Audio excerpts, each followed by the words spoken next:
মধ্যে আল্লাহ রাব্বুল আলামিন স্বামীকে এত মর্যাদা দিয়েছে, স্ত্রীর কর্তৃত্ব করবে স্বামী,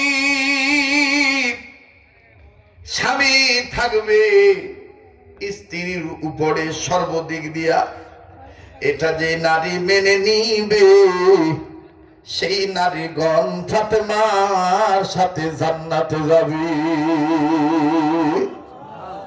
বলে আমি তো সাথে জান্নাতে যাওয়ার কথা জানতে যাই নাই, আগে কেমনে যাইব? ফাতেমা না জান্নাতি মহিলাদের সর্দারিনী? মাপ চাই রে বন্ধু, আল্লাহ যদি আবার কোনদিন আনে, কেমনে ফাতেমার আগে জান্নাতে যাইব? কি ধইরা যাইব? ফাতেমা কত দূর থাকবে আর এই মেয়েটা কত আগে থাকবে?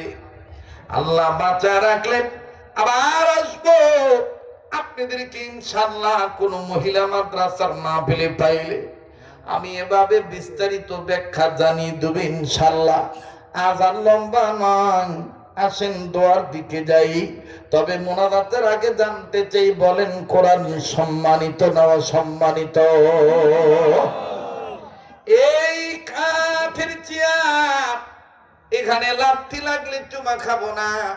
এই কাপড় হাত থেকে পড়ে গেলে চুমা খাবো না। এই কাপড় কোরআনের গায়ের সাথে লাগলে, ওই কোরআনের গায়ে লাগানো কাপড় যদি পড়ে যায়, কাপড় উঠে চুমু খাবো।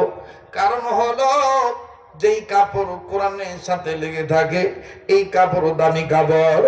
ঠিক যে নর নারী, নারী পুরুষ, মুসলমান বান্দা বান্দি কোরআনের সাথে সম্পর্ক রাখবে অথবা কোরআনওয়ালাদের সাথে সম্পর্ক রাখবে।